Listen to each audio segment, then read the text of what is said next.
Welcome to Radha channel. ನೋಡಿ friends, ನಾನು ಇವತ್ತು ಉಪ್ಪುರುಳಿ ಮಾಡ್ತಾ ಇದ್ದೆ. ಈ ಚಳಿಗಾಲ ನಮಗೆ ಗಂಜಿಗೆ ಉಪ್ಪುರುಳಿ ಹೈ ಕ್ಲಾಸ್ ಆಗುತ್ತೆ ಫ್ರೆಂಡ್ಸ್. ಮತ್ತು ಬೆಳ್ಳುಳ್ಳಿ ನಮಗೆ ಕೊಲೆಸ್ಟ್ರಾಲ್ಗೆ ಸಹ ಒಳ್ಳೆಯದಲ್ಲ.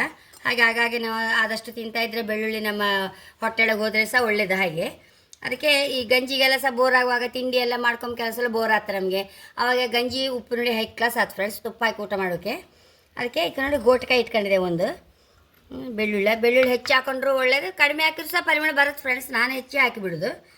ನೋಡಿ, ಒಣಮೆಣಸು, ಒಂಚೂರು ಹುಣಸೆ ಹುಳಿ, ರುಚಿಗೆ ತಕ್ಕಷ್ಟು ಉಪ್ಪು, ಇದಿಷ್ಟನ್ನು ಮಿಕ್ಸಿಯಲ್ಲಿ ಹುಡಿ ಮಾಡ್ಕೊಂಬತ್ತೆ. ಈಗ ಬೇಕಮ್ಮ ಇದನ್ನು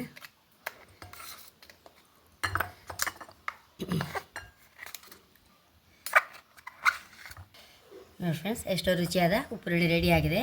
ನಾನು ಬೆಳ್ಳುಳ್ಳಿ ಜಾಸ್ತಿ ಹಾಕಿದೆಲ್ಲ, ಹಾಗಾಗಿ ಸ್ವಲ್ಪ ಮುದ್ದೆ ಮುದ್ದೆ ಆಯಿತು. ನಾವು ಮಾಡ್ಕೊಳ್ಳುವಾಗ ಬರೀ ಪರಿಮಳಕ್ಕೆ ತಕ್ಕ ಹಾಕಿ ಏನು ಪ್ರಯೋಜನ ಇಲ್ಲ. ನಮ್ಮ ಪ್ರಯೋಜನ ಸಿಕ್ಕುವಾಗೆ ಇರಬೇಕಾದ್ರೆ ಸರಿ ಬೆಳ್ಳುಳ್ಳಿ ಹಾಕಿಬಿಡ್ಬೇಕು ಫ್ರೆಂಡ್ಸ್, ಆಗಲೇ ಲಾಯ್ಕ್ ಆಯ್ತು, ನಮ್ಗೆ ಪ್ರಯೋಜನ ಸಿಕ್ಕತ್ತೆ. ಹಾಗಾಗಿ ಚೂರು ಮುದ್ದೆ ಮುದ್ದೆ ಆಯಿತು. ಟೇಸ್ಟ್ ಅಂತೂ ತುಂಬ ಲಾಯ್ಕಿತ್ತು ಫ್ರೆಂಡ್ಸ್, ಗಂಜಿಗೆ ಹೈ ಕ್ಲಾಸ್ ಆಗುತ್ತೆ. ಹಾಗೆ ಖಂಡಿತ ನೀವು ಸಹ ಟ್ರೈ ಮಾಡಿ. ನನ್ನ ಚಾನಲ್ ಇಷ್ಟ ಆದರೆ ಸಬ್ಸ್ಕ್ರೈಬ್ ಮಾಡಿ, ಲೈಕ್ ಮಾಡಿ, ಕಾಮೆಂಟ್ ಮಾಡೋದಂತ ಮರಲೇಬೇಡಿ. Thank you.